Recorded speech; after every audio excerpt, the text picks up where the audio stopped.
ಲೋಕಸಭೆ ಅಖಾಡಕ್ಕಿಳಿಯೋಕೆ ಶ್ರೀರಾಮುಲು ತಯಾರಿಯನ್ನ ಮಾಡ್ಕೊಳ್ತಾ ಇದ್ದಾರೆ. ಸ್ಪರ್ಧೆ ಮಾಡೋಕೆ ನಾಗಸಾಧುಗಳ ಆಶೀರ್ವಾದವನ್ನ ಪಡೆದಿದ್ದಾರೆ ರಾಮುಲು. ಸಂಡೂರು ತಾಲೂಕಿನ ನಾಗಸಾಧು ಭೇಟಿಯನ್ನ ಮಾಡಿದ್ದಾರೆ ಮಾಜಿ ಸಚಿವ. ಬಳ್ಳಾರಿ ಲೋಕಸಭಾ ಕ್ಷೇತ್ರದ ಬಿಜೆಪಿ ಟಿಕೆಟ್ ಆಕಾಂಕ್ಷಿ ರಾಮುಲು 1998ರಿಂದಲೂ ಕೂಡ ನಾಗಸಾಧುಗಳ ಆಶೀರ್ವಾದವನ್ನ ಪಡೆದು ಸ್ಪರ್ಧೆ ಮಾಡ್ತಾ ಇದ್ದಾರೆ. ಅದೇ ರೀತಿಯಾಗಿ ಈ ಬಾರಿಯೂ ಕೂಡ ಆಶೀರ್ವಾದವನ್ನ ಪಡ್ಕೊಂಡಿದ್ದಾರೆ.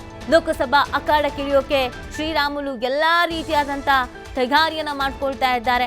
ಸ್ಪರ್ಧೆಯನ್ನ ಮಾಡಬೇಕು ಅನ್ನುವಂತ ನಿಟ್ಟಿನಲ್ಲಿ ನಾಗಸಾಧುಗಳ ಆಶೀರ್ವಾದವನ್ನ ಪಡ್ಕೊಂಡಿದ್ದಾರೆ ರಾಮುಲು ಅವರು. ಈ ಹಿಂದೆ ಕೂಡ ಅವರು ಎಲೆಕ್ಷನ್ಗೆ ನಿಲ್ಲೋದಕ್ಕಿಂತ ಮುಂಚಿತವಾಗಿ ಆಶೀರ್ವಾದವನ್ನ ಪಡಿತಾ ಇದ್ರು. ಅದೇ ರೀತಿಯಾಗಿ ಈ ಬಾರಿಯೂ ಕೂಡ ಮಾಡಿದ್ದಾರೆ. ಸಂಡೂರು ತಾಲೂಕಿನ ನಾಗಸಾಧು ಅವರನ್ನ ಭೇಟಿ ಮಾಡಿದ್ದಾರೆ ಮಾಜಿ ಸಚಿವರು. ಬಳ್ಳಾರಿ ಲೋಕಸಭಾ ಕ್ಷೇತ್ರದ ಬಿಜೆಪಿ ಟಿಕೆಟ್ ಆಕಾಂಕ್ಷಿ ಆಗಿದ್ದಾರೆ ರಾಮುಲು. ಅವರಿಗೆ ಟಿಕೆಟ್ ನೀಡ್ತಾರಾ ನೀಡಲ್ವಾ ಈ ಎಲ್ಲ ಪ್ರಶ್ನೆಗಳ ನಡುವೆ ರಾಮುಲು ಅಂತೂ ತಯಾರಿಯನ್ನ ಮಾಡ್ಕೊಳ್ತಾ ಇದ್ದಾರೆ. ಯಾವಾಗ್ಲೂ ಕೂಡ ಅವರು ಚುನಾವಣೆಗೆ ನಿಲ್ಲೋದಕ್ಕಿಂತ ಮುಂಚಿತವಾಗಿ ನಾಗಸಾಧುಗಳ ಆಶೀರ್ವಾದವನ್ನ ಪಡಿತಾರೆ. ಅದೇ ರೀತಿಯಾಗಿ ಈ ಬಾರಿಯೂ ಕೂಡ ಭೇಟಿ ಆಗಿದ್ದಾರೆ. ನೀವು ಫೋಟೋದಲ್ಲಿ ಗಮನಿಸ್ತಾ ಇರಬಹುದು. ಹೋಗಿ ಆಶೀರ್ವಾದವನ್ನ ಪಡ್ಕೊಂಡು ಬಂದಿದ್ದಾರೆ. ಈ ಮುಖಾಂತರವಾಗಿ ದೊಡ್ಡದೊಂದು ಮೆಸೇಜ್ ಅನ್ನು ಪಾಸ್ ಮಾಡಿದ್ದಾರೆ. ನಾನೇ ಎಲೆಕ್ಷನ್ಗೆ ನಿಂತ್ಕೊಳ್ತೀನಿ, ನಾನು ನಿಂತ್ಕೋಬೇಕು ಅಂತ ತಯಾರಿಯನ್ನ ಮಾಡ್ಕೊಳ್ತಾ ಇದ್ದೀನಿ ಅನ್ನುವಂಥದ್ದು. ಸೊ ಈ ಅಭ್ಯರ್ಥಿಗಳ ಆಯ್ಕೆ ವಿಚಾರ ಅವರಿವ್ರ ಹೆಸರುಗಳು ಓಡಾಡ್ತಾ ಇದೆ.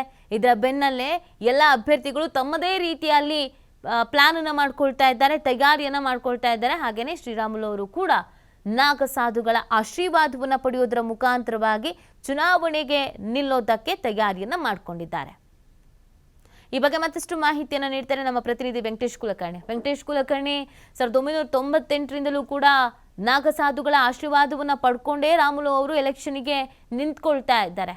ಈ ಬಾರಿ ಟಿಕೆಟ್ ಆಕಾಂಕ್ಷಿತರು ಹೌದು, ಅದರ ಜೊತೆಗೆ ನಾಗಸಾಧುಗಳ ಆಶೀರ್ವಾದ ಪಡ್ಕೊಂಡು ಬಂದಿದ್ದಾರೆ. ಏನ್ ಮೆಸೇಜ್ ಪಾಸ್ ಆಗ್ತಾ ಇದೆ, ಯಾವ ರೀತಿ ತಯಾರಿಯನ್ನ ಮಾಡ್ಕೊಳ್ತಾ ಇದ್ದಾರೆ ರಾಮುಲು ಅವರು? ಹೌದು ನೀತಿ, ಏನು ಲೋಕಸಭಾ ಚುನಾವಣೆಗೆ ಈಗಾಗಲೇ ರಾಮುಲು ಅವರು ಸಜ್ಜಾಗಿರ್ತಕ್ಕಂಥದ್ದು. ಈ ನಿಟ್ಟಿನಲ್ಲಿ ಅವರು ಪ್ರತಿ ಎಲೆಕ್ಷನ್ಗೆ ಅಂದ್ರೆ ಚುನಾವಣೆಗೆ ನಿಲ್ಲುವ ಮುನ್ನ ಏನು ಹೊರಡ್ತಿದ್ರು, ಸೊ ಆ ನಾಗಸಾಧುಗಳ ದರ್ಶನವನ್ನು ಕೂಡ ಮಾಡ್ಕೊಂಡು ಬಂದಿರತಕ್ಕಂಥದ್ದು. ಸೊ ಇದೆಲ್ಲವನ್ನ ನೋಡಿದ್ರೆ ನಾನು ಈಗ ಚುನಾವಣೆಗೆ ಸಿದ್ಧನಾಗಿದ್ದೇನೆ ಅಂತಕ್ಕಂಥ ಒಂದು ಮೆಸೇಜ್ ಅನ್ನ ಈಗ ಹೈಕಮಾಂಡ್ಗೂ ಅವರು ಕೊಟ್ಟಿರ್ತಕ್ಕಂಥದ್ದು, ಜೊತೆಗೆ ಎದುರಾಳಿಗೂ ಕೂಡ ಕೊಟ್ಟಿರ್ತಕ್ಕಂಥದ್ದು. ಸೊ ಅದ್ರ ಜೊತೆಗೆ ಈಗ ಕ್ಷೇತ್ರದಲ್ಲೂ ಕೂಡ ಅವರು ಪ್ರವಾಸ ಮಾಡ್ಲಿಕ್ಕೆ ಸಜ್ಜಾಗಿರ್ತಕ್ಕಂಥದ್ದು. 1999ರಿಂದ 2024 ಅಂದ್ರೆ ಇಲ್ಲಿವರೆಗೂ ಕೂಡ ಆ ಸಾಧುಗಳ ಆಶೀರ್ವಾದವನ್ನ ಪಡೆದುಕೊಂಡೇ ಅವರು ಚುನಾವಣೆ ನಿಲ್ತಾ ಇದ್ರು. ಆದ್ರೆ ಕಳೆದ ವಿಧಾನಸಭಾ ಚುನಾವಣೆಯಲ್ಲಿ ಸಾಧುಗಳ ದರ್ಶನ ಪಡೆದಿರಲಿಲ್ಲ ಅಂತಕ್ಕಂಥದ್ದು. ಸೊ ಹೀಗಾಗಿ ಕಳೆದ ಬಾರಿ ಬರಬೇಕಿತ್ತು ಅಂತ ಸ್ವಾಮಿಗಳು ಕೂಡ ಕಿವಿ ಮಾತನ್ನ ಹೇಳಿದ್ರು ಅನ್ನುವಂತ ಮಾಹಿತಿ ಕೂಡ ಲಭ್ಯವಾಗಿರ್ತಕ್ಕಂಥದ್ದು. ಒಟ್ಟಾರೆಯಾಗಿ ರಾಮುಲು ಈಗ ಚುನಾವಣೆಗೆ ಸಜ್ಜಾಗಿರ್ತಕ್ಕಂಥದ್ದು ನೀತಿ.